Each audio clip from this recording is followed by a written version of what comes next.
வக்ரதுண்ட மகாகாய சூரியகோடி சமப்பிரபக அவிக்னம் குருமே தேவ சர்வகாரியேஷு சர்வதா. தென்னாட்டுடைய சிவனே போற்றி, என் நாட்டவர்க்கும் இறைவா போற்றி. அன்பர்களே நண்பர்களே, இந்த புத்தம் புதிய வீடியோவில் உங்கள் அத்துணை பேரையும் வரவேற்பதில் மிக்க மகிழ்ச்சி கொள்கிறேன். குரு பகவான் அதிசார பயிற்சி பலன்கள் 2025. மிதுன ராசியில் தற்சமயம் இருக்கக்கூடிய குரு பகவான் பெயர்ந்து கடகராசிக்கு அக்டோபர் 18லேருந்து டிசம்பர் 3 வரைக்கும் இருக்கார். இந்த பயிற்சி பலன்கள் 12 ராசிகளுக்கு எந்த மாதிரியான பலன்களை தரும் அந்த வரிசையில் இன்னைக்கு நம்ம பார்க்க போகிறது கடகராசி. காலபுருஷனுடைய 4ஆம் வீடு என்று சொல்லக்கூடிய கடகராசி மாதா காரகன் சந்திர பகவானுடைய வீடு, அது மாத்ருஸ்தானமும் கூட. இங்கே புனர்பூசம் பூசம் ஆயில்யம் 3 நட்சத்திரம் வரும். இப்போ கடகராசிக்கு குரு பகவான் வரார், அதாவது உங்கள் ராசிக்கே வரப்போகிறார். அக்டோபர் 18லேருந்து டிசம்பர் 3 வரைக்கும் 50 நாட்கள் உங்கள் ராசியிலே இருப்பார். கடகராசி குரு பகவான் உச்சம் பெறக்கூடிய வீடு, இந்த வீட்டுக்கு குரு பகவான் வரார். யாராக இருந்தாலும் எதுவாக இருந்தாலும் குரு பகவானுக்கு 2 விதமான பலன்களை நம்ம பார்க்கணும். எல்லா கிரகங்களுக்குமே பார்க்கணும், குரு பகவானுக்கு முக்கியமாக பார்க்கணும். முழு சுப கிரகமான குரு பகவான் ஆண்டுக்கு ஒரு முறை பயிற்சி அடைகிறார். 12 மாதங்களுக்கு ஒரு குரு பகவான் பயிற்சி ஆவார். இதில் அதிசார பயிற்சி அப்படிங்கிறதே ரொம்ப விசேஷமான பலன்கள். எப்பவும் நடக்கிற நிகழ்வு இல்லை, பல ஆண்டுகளுக்கு ஒரு தடவை தான் அதிசார பயிற்சி பலன்கள் வரும். இந்த அதிசார பயிற்சி பலன்கள் மிக விசேஷமான பலன்களை தரும்.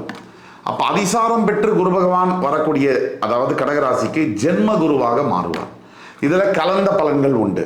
சில நல்ல பலன்கள், அதிசார குருவாக வருவதனால் மிகப்பெரிய யோகங்கள், ஜென்ம குருவாக இருப்பதனால் சில பிரச்சனைகள் அப்படி வரும்.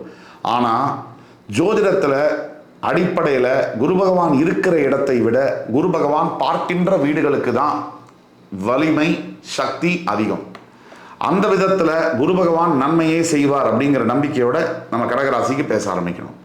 கடகம், அதாவது காலபுருஷனுடைய 4ஆம் வீடு, மிகப்பெரிய தலைவர்களையும் பேச்சாற்றல் மிக்கவர்களையும் எதையும் சமாளிக்கக்கூடிய, எல்லோரையும் கவரக்கூடிய, எல்லோரையும் அரவணைக்கக்கூடிய தன்மையுடையவர்கள் இருக்கக்கூடியது கடகராசி. எல்லாரையும் டக்குன்னு ஈர்த்துருவாங்க, அதுதான் கடகம். இந்த கடகராசிக்கு மிகப்பெரிய யோகம் என்னென்னா, தான் நினைச்சதை அவங்களால சாதிக்க முடியும். மிகப்பெரிய பிரச்சனைகள் சவால்கள் வாழ்க்கையில் எத்தனை வந்தாலும், கோடிக்கணக்கில் பிரச்சனைகள் வந்தாலும் அதையும் தாண்டி சமாளித்து வெற்றி கொள்ளக்கூடிய தன்மை கடகத்துக்கு உண்டு. அது சொந்த உறவு பிரச்சனையாக இருக்கட்டும், பணப்பிரச்சனையாக இருக்கட்டும், ஆரோக்கியம் சம்பந்தப்பட்ட பிரச்சனையாக இருக்கட்டும், எதுவாக இருந்தாலும் அத்தனையும் தாண்டி ஜெயிக்கக்கூடிய வல்லமை கடகத்துக்கு உண்டு. சூட்சமும் எப்படி ஒரு இடத்துல பேசணும், எப்படி இது பண்ணணும், எல்லாம் எப்படி ஒரு இடத்துல பேசணும், எப்படி நடந்துக்கணும், எல்லாம் கடகத்துக்கு தெரியும். ஒரு பிரச்சனை என்னன்னா, நிறைய சிந்திக்கக்கூடிய விஷயங்கள், நிறைய சிந்தனை. இது ஒரு மிகப்பெரிய பிரச்சனை. ஓவர் திங்க் பண்ணாலே ஒன்றுமே உருப்படுறதில்லை. ஓவர் திங்க் பண்ண பண்ண பண்ண பிரச்சனைகள் அதிகமாகும். ஒரு விஷயத்தை எந்த அளவுக்கு யோசிக்கணுமோ அந்த அளவுக்கு யோசித்து அது நிறுத்துறது நல்லது. அது நிறுத்தாமல் ஓவர் திங்க் பண்ண பண்ண மிகப்பெரிய பிரச்சனைகளை நாம் சந்திக்கிறோம். ஒட்டுமொத்த வாழ்க்கையில் கடகத்துக்கு உள்ள மிகப்பெரிய பிரச்சனைகள் ஒரு பிரச்சனை என்ன அப்படின்னா, ஏதாவது ஒரு விஷயம் எல்லார் வாழ்க்கையிலையும் நல்லதும் நடக்கும் கெட்டதும் நடக்கும். ஆனால் கடகத்துக்கு கெட்டது எதுவுமே நடக்கக்கூடாது, அவங்களுக்கு பிடிக்காது. அப்படி ஏதாவது நடந்ததுன்னா வாழ்க்கை முழுக்க அதை மறக்கவே மாட்டாங்க. மறக்கிறது தான் வாழ்க்கை, நினைவில் வச்சுக்கிறது வாழ்க்கை இல்லை. எதை மறக்கணும், எதை நினைவில் வச்சுக்கணும். அடுத்தவங்க நமக்கு செஞ்ச கெட்டதை நினைவில் வச்சுக்க கூடாது, அடுத்தவங்க நமக்கு செஞ்ச நல்லதை நினைவில் வச்சுக்கணும். இதுதான் வாழ்க்கை. கடகராசி தற்சமயம் அஷ்டம சனியிலேருந்து விடுபட்டு இப்போ தான் ஒரு 6 மாதம் ஆயிருக்கு. அப்பாடா அப்படின்னு இருக்கும் போது அதிசார குரு பயிற்சி வந்து அது ஜென்ம குருவாகவும் வருது. அதாவது அதிசார குரு பயிற்சியினுடைய பலன்கள் கடகராசிக்கு எப்படி இருக்கும் அப்படின்னு கேட்டிங்கன்னா 5 பாயிண்டில் க்ளீனாக சொல்லிடலாம். மிகப்பெரிய அளவில் தெளிவு ஏற்படும் மனதில், மிகப்பெரிய அளவில் பண வரவுகள் இருக்கும், மிகப்பெரிய காரியங்கள் நடக்க முடியாத தடை போட்டு தாமதப்படுத்தி வருடங்களாக காத்திருக்கக்கூடிய விஷயங்களும் எளிதாக நடக்கும், சும்மா ஈஸியாக நடக்கும். மிகப்பெரிய பாக்கியங்கள் கிடைக்கும், குழந்தை பாக்கியங்கள், செல்வம் செழிப்பு யோகங்கள் இதெல்லாம் கொட்டி வரும். ஆனால் ஜென்ம குருவாக வரும்போது சில சமயங்களில் சிலருடைய ஜாதகத்தை பொறுத்து இந்த பாக்கியங்களை அனுபவிக்கக்கூடிய யோகம் இருக்கா இல்லையா அவங்களுக்கு, அதை நம்ம தெரிஞ்சுக்கணும். ஒட்டு மொத்தத்தில் வாழ்க்கையில் நல்லதும் இருக்குது கெட்டதும் இருக்குது, இது ரெண்டும் சேர்ந்தது தான் வாழ்க்கை. எங்கெங்கெங்கெல்லாம் நல்லது இருக்கோ அங்கெங்கெல்லாம் கெட்டதும் இருக்குது. இது நீதி, இயற்கையுடைய நீதி. அப்போது காரண காரியம் இல்லாமல் எதுவும் நடக்காது.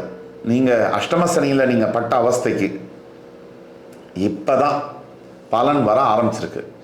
இன்னும் கொஞ்ச காலம் நீங்கள் காத்திருக்கணும்.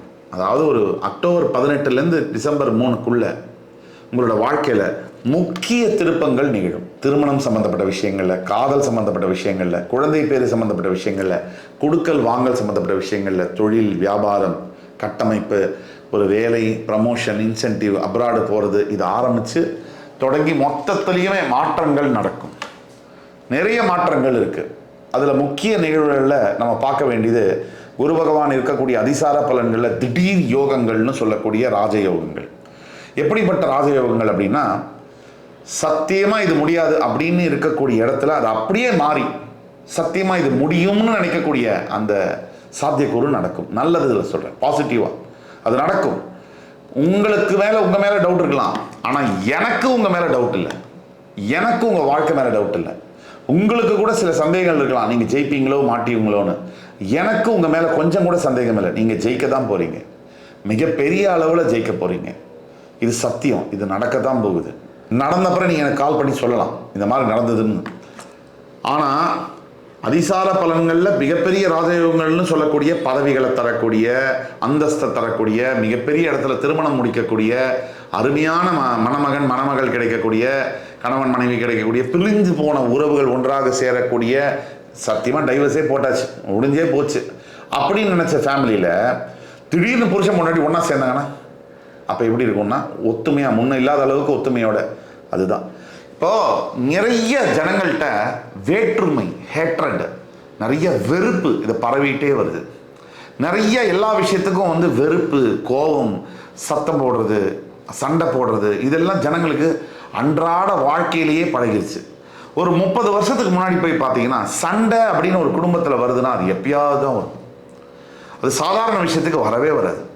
மனிதர்களுடைய யதார்த்த வாழ்க்கையே அப்படி இருந்தது. இன்னைக்கு காலகட்டங்களில் இந்த சண்டை அப்படிங்கிறது ஒரு தினசரி சாப்பாடு மாதிரி ஆயிடுச்சு.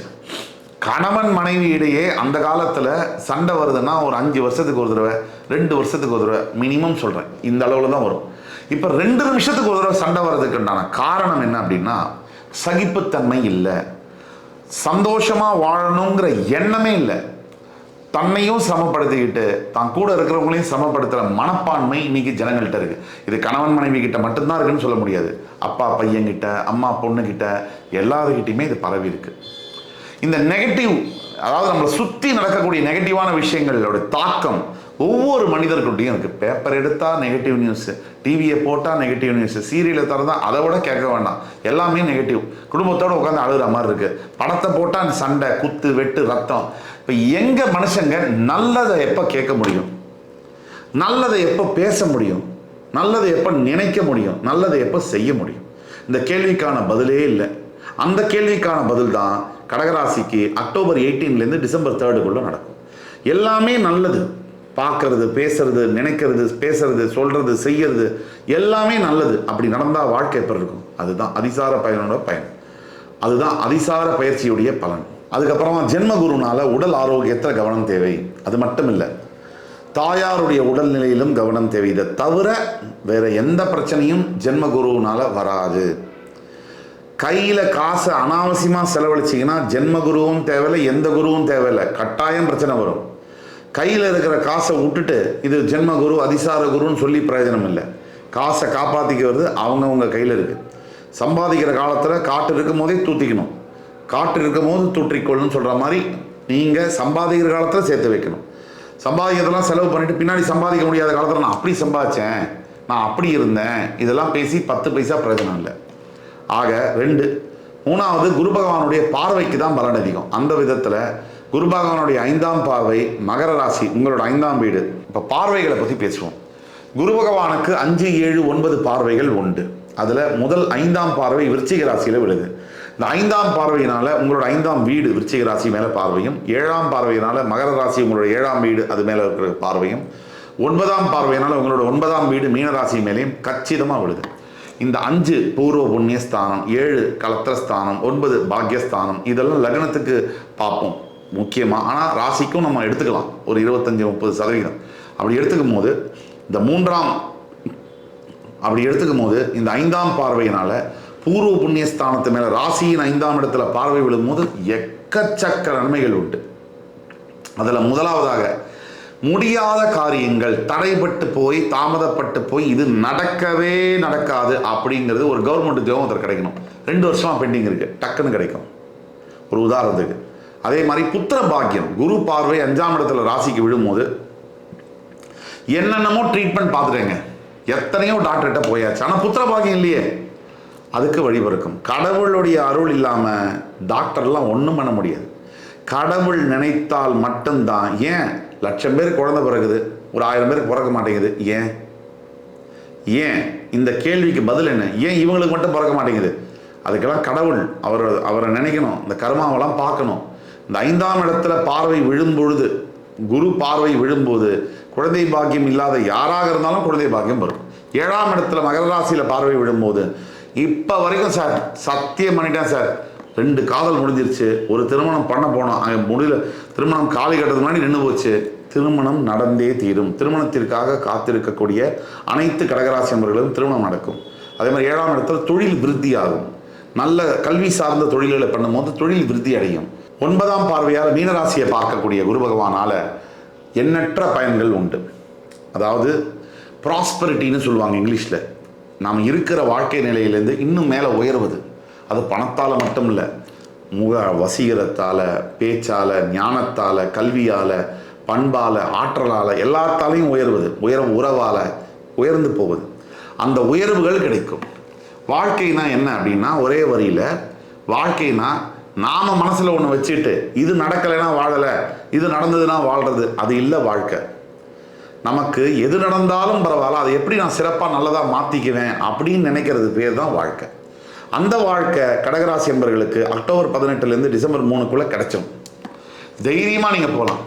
பரிகாரம்னு எடுத்தீங்கன்னா முக்கியமான பரிகாரங்களில் ரொம்ப முக்கியமானது என்னென்னா, இந்த குரு பகவானை நினச்சிக்கிட்டே இருக்கணும், குரு பகவானை வேண்டிக்கிட்டே இருக்கணும். தட்சிணாமூர்த்தி சுவாமிக்கு வியாழக்கிழமை தோறும் ஏதாவது நிவேதனம், சுண்டல் தான் மீன், கொண்டைக்கடலை சுண்டல், அதை நிவேதனம் செய்து அதுக்கு மேலே ஒவ்வொரு வியாழக்கிழமையும் குருமார்கள், ராகவேந்திர சுவாமி, ஆஞ்சநேய சுவாமி, ஷிரடி சாய்பாபா, இந்த குருமார்களை வணங்கி யாராவது ஒரு குரு ஸ்தானத்தில் இருக்கக்கூடியவர்களுக்கு உதவிகளை செய்வது, ஆசிரியருக்கோ வயதானவர்களுக்கோ உதவிகளை செய்வது, இப்படி செய்யும் பொழுது தான் உங்கள் வாழ்க்கையில் பெரிய மாற்றங்கள் வரும்.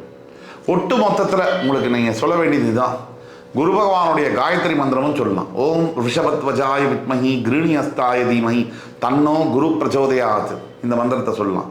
இந்த குரு பகவானை நினச்சி குருமார்களை வணங்கி வரும்பொழுது இந்த அக்டோபர் 18ஆம் தேதி பாருங்கள், உங்களுடைய வாழ்க்கை மாற்றத்தோட முக்கியமான திருப்பங்களுக்காக நீங்கள் வெயிட் பண்ணலாம். இது பொது பலன்களில் சொல்கிறோம், ஆனால் உங்கள் ஜாதகத்தை தனிப்பட்ட முறையில் பார்த்தா இன்னும் துல்லியமாக என்னால் சொல்ல முடியும். உங்கள் வாழ்க்கையில் அடுத்தடுத்து என்ன நடக்கும், வாழ்க்கையில் என்னென்ன நடக்க போகுது, மாற்றங்கள் வரப்போகுது துல்லியமாக சொல்ல முடியும். கீழே கொடுக்குள்ள வாட்ஸ்அப் நம்பர் எங்களை காண்டாக்ட் பண்ணி ஆன்லைன் அப்பாயின்மெண்ட் வாங்கினீங்கன்னா உங்களுக்கு என்ன இருக்குது, வாழ்க்கையில் என்ன எதிர்பார்க்கலாங்கிறத மிக கச்சிதமாக துல்லியமாக நான் சொல்ல முடியும். இந்த வீடியோ உங்களுக்கு பிடிச்சிருக்கும் நம்பர். அடுத்து வரும் காணொலியில் வேறொரு சந்தர்ப்பத்தில் உங்களை எல்லாம் சந்திக்கும் வரை உங்களிடமிருந்து விடைபெறுவது உங்கள் சுபாஷ் பாலகிருஷ்ணன். நன்றி, வணக்கம், வாழ்க வளமுடன்.